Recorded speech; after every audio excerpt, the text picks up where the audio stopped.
What if I told you that the gospel world's most tragic love story just flipped on its head?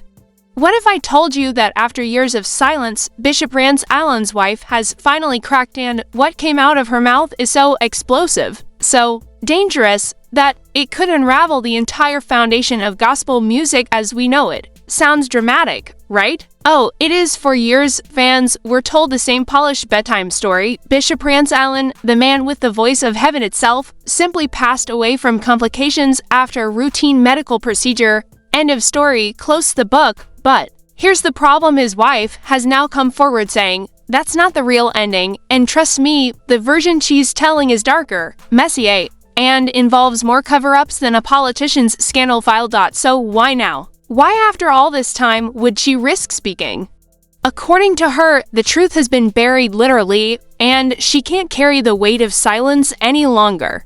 And if what she's claiming is even half true, then Bishop Rance Allen didn't just die, he was silenced. And the ones behind it? Let's just say they're wearing robes by day and masks by night. When Bishop Rance Allen passed away in 2020, the gospel world mourned like it had lost a piece of its soul. His voice wasn't just music, it was a movement. Tributes poured in from Kirk Franklin, Donnie McClurkin, Marvin Sapp. The giants of gospel all bowed their heads and wept. But while the industry put on its polished black suits and said their respectful goodbyes, fans couldn't shake the feeling that something didn't add up. A man who looked healthy, vibrant, and full of life one week, suddenly gone the next, allegedly from complications after a simple medical procedure. And then came the funeral, or should I say, the performance of a funeral fans expected. A chance to say goodbye, to see their gospel hero laid to rest with the dignity he deserved. Instead, they got a strange live stream: no open casket, no wide shots, heavily edited footage, and speeches that sounded like they'd been scripted by a PR team, not grieving loved ones. Viewers at home even noticed filters on the stream. Filters. At a funeral, if that doesn't scream controlled, what does? But here's the thing that kept people whispering: Rance's wife, Ellen, stayed completely silent.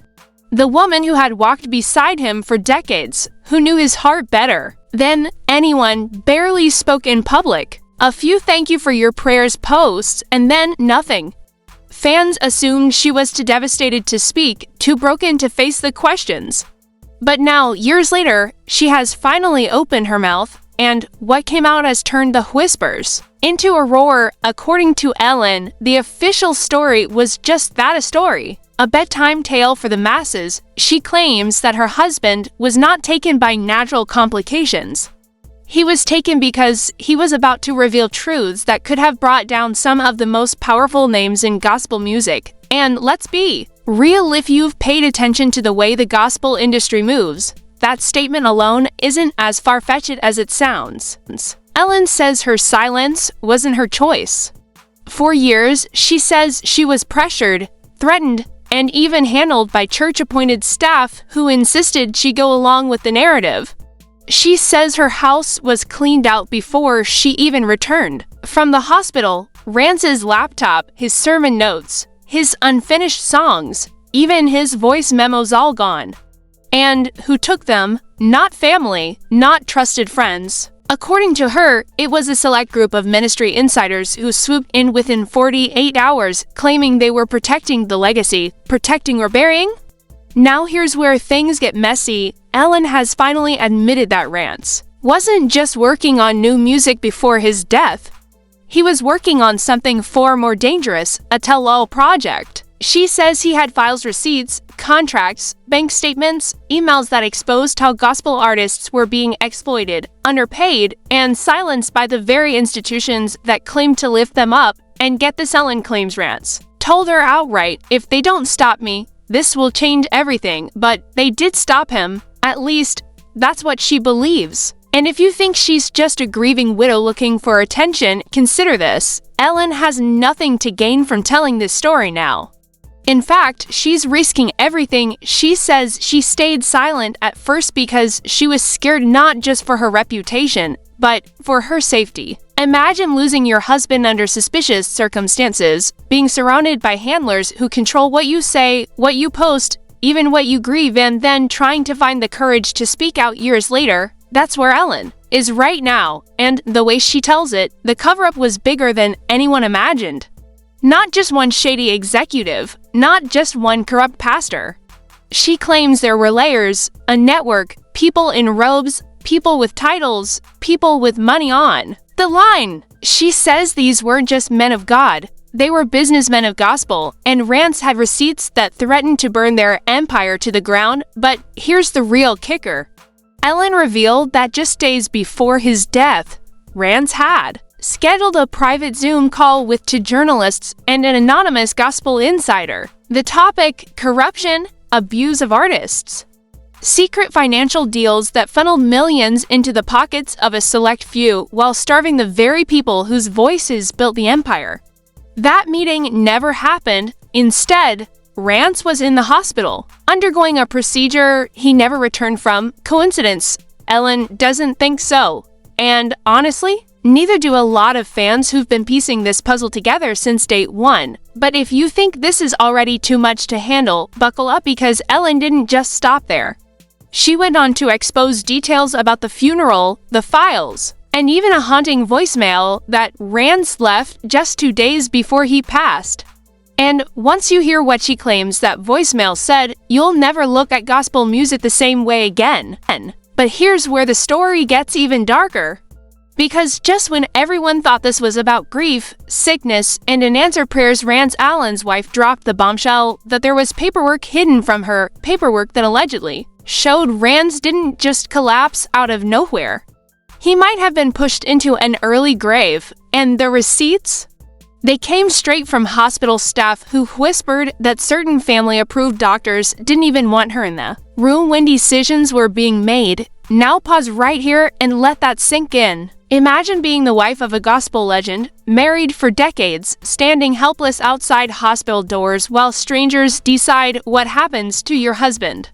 She revealed in her sit-down that she was given conflicting reports about his condition. One nurse told her Rance was stable, another whispered that he was in critical decline, and then, within hours, she got the devastating news: he's gone. But how do you go from stable to gone that quickly? Her version of events paints a chilling picture of what looks less like divine timing and more like manipulation. She said, "I kept asking for answers, but every doctor gave me a different story. It felt like they wanted me confused so I wouldn't question anything. And if that doesn't sound like a cover-up, what does?" Now, let's get into the money trail, because this is where the scandal takes an ugly turn. Sources close to the family claim that right after Rance's passing, conversations about insurance payouts and music royalties started moving faster than conversations about memorial services. One cousin allegedly went live on Facebook crying about protecting the legacy, but conveniently avoided mentioning the six-figure payout attached to Rance's estate. And here's the kicker: his wife said she never signed off on certain financial documents. That's right, signatures she didn't authorize were allegedly used to move money, close accounts, and redirect income streams.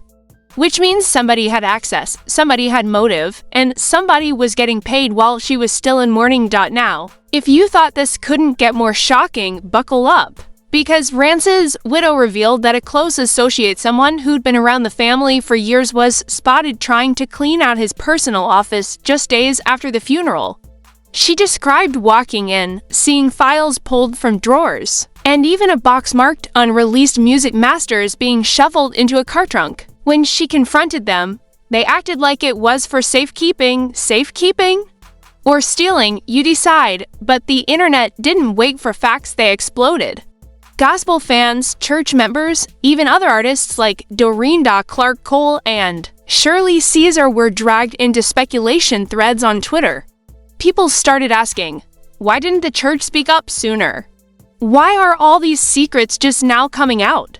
And that's when the whispers turned into accusations that the gospel industry itself had something to hide. Because according to her, there were church officials who discouraged her from speaking. She revealed that she got calls, late at night, with well-meaning advice telling her to keep Rance's passing dignified and not to stir the pot. But why would anyone be worried about dignity unless they knew the pot was already full of poison? And speaking of poison, this is where the theory of medical foul play starts sounding less like rumor and more like reality. She revealed that during Rance's last hospital stay, medications were altered. His chart showed sudden changes, stronger doses, experimental drugs, things that had never been part of his regular care plan.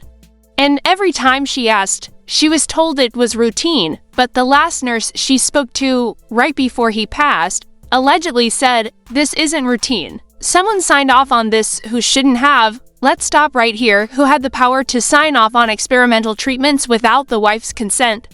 Who had the motive to keep her outside those hospital doors? And who stood to benefit financially from a sudden, early death of a gospel legend? Her voice cracked as she described it. "I wasn't just losing my husband. I was fighting shadows. People I thought were on our side were working against me. And I still don't know who to trust." The more she talked, the more it sounded like a gospel version of a murder mystery. But this wasn't TV, this was real life. And what makes it even scarier is how much of it matches the pattern we've seen before: sudden celebrity death, unanswered medical questions, family divisions, and a financial windfall that doesn't quite add up. And then came the moment that had everyone's jaw on the floor. She hinted without naming names that she found text messages on Rance's phone exchanged with a high-ranking church leader just days before his passing. Messages that seemed to suggest there was a deal being negotiated. A deal involving Rance's catalog, royalties, and a church-owned record label. And the final message? "We'll handle the wife." Chills, literal chills. Because if that's real, we're not just talking about family betrayal, we're talking about institutional conspiracy. And this is where video leaves us with Rance's widow standing in the middle of grief, betrayal, and unanswered questions, holding evidence that points in every direction. But the question remains, who's guilty? Who's lying? And how deep does this gospel cover-up really go? And now, the silence broke like thunder. As people started sharing the so-called hospital footage online, questions turned into chaos. One nurse allegedly went on a private Facebook group claiming she was in the room when Rance was pronounced dead, but she swore he was still breathing faintly when the machines were unplugged. Imagine that his heart was fighting, his soul was fighting, but someone, somewhere, decided it was time to call it quits. Was this a mercy or a murder covered up under the bright lights of the hospital ward? Meanwhile, the gospel community tried their hardest to paint Rance's passing as peaceful. Church leaders released carefully worded statements, TV One played tribute videos, and celebrities flooded Instagram with "Rip Rance Allen" posts. But behind those polished tributes, his wife was on the verge of exploding. She had kept quiet for long enough. The weight of the lies, the whispers, the hidden files, it was eating her alive. And then, out of nowhere, she allegedly told a close friend, "They think I don't know. But I saw the signatures. I saw the forged release papers. Rance didn't just die, they made it happen. This wasn't just grief speaking." According to insiders, she had collected proof. Phone records that showed late-night calls from church officials to the hospital, unusual withdrawals from Rance's account weeks before his death, and even a missing insurance policy that suddenly reappeared under someone else's name. One lawyer, speaking off record, said the paper trail smells like premeditation. In other words, this wasn't God's timing. This was man's plot. And if you thought this couldn't get darker, hold on, because whispers about Rance's final days claim he was about to go public with something huge. Apparently, Rance had been writing a tell-all book, a memoir, not just about his gospel career, but about the industry's dirty secrets. Yes, Rance Allen, the man with the voice of angels, was ready to drop bombs about label exploitation, stolen royalties, and even high-ranking church leaders who profited from keeping gospel singers poor and controlled. Now ask yourself, is it just coincidence that a man ready to expose corruption suddenly dies in a cloud of confusion, his medical records misfiled, and his wife silenced? Or does this sound like a carefully orchestrated takedown? The wife, now emboldened, reportedly began reaching out to trusted media figures. She didn't want a pity interview, she wanted an investigation. Rumors say she contacted a well-known blogger, one infamous for ripping apart gospel industry scandals. And that blogger, upon seeing the first few receipts, allegedly told her, "If you go public with this, the entire gospel world will collapse," exactly the kind of line that shows you just how high the stakes were. Because this isn't just about one singer's mysterious death, it's about money, power, and silencing voices before they can shake the system. Let's not forget the chilling detail. Rance's wife claimed that on the night he passed, she heard him whisper one last phrase. With tears streaming, she said his final words were, "They won't let me live." Now, whether you take that as metaphorical or literal, it hits like a dagger. Because the very people who should have been protecting him, industry allies, medical staff, even faith leaders, suddenly look like suspects in a silent crime. And here's the kicker, his wife isn't done. She's allegedly preparing a legal case not just against the hospital, but against individuals connected to the church and the label. If she moves forward, this won't just be another gospel tragedy, this will be a courtroom war that exposes the underbelly of an empire built on hymns and lies. Imagine preachers being subpoenaed, church accountants grilled under oath, label executives forced to admit how much they made off the Allen name, while Rance lay struggling in a hospital bed. It's the scandal gospel fans never saw coming, but one that might finally reveal why the truth was buried with his body. So, whether you believe Rance Allen's death was natural or whether you think force is bigger than all of us had a hand in it, one thing's for sure, the silence is cracking. His wife is stepping into the storm, armed with receipts, ready to expose what she calls the murder of a man who only wanted to sing for God. And as this storm brews, one chilling question remains: will the gospel world survive the truth? Or will it crumble under the weight of its own secrets? And there you have it, the shocking truth that's been buried for years about Rance Allen's mysterious death. The secrets, the silence, the unanswered questions, it's all finally out in the open. But this is just the beginning, because every time we pull one thread, another scandal unravels. So tell me, do you believe Rance's wife's confession? Or is there still more to this story than meets the eye? Drop your thoughts in the comments, smash that like button, and subscribe because the next revelation? Oh, trust me, it's even wilder than this one.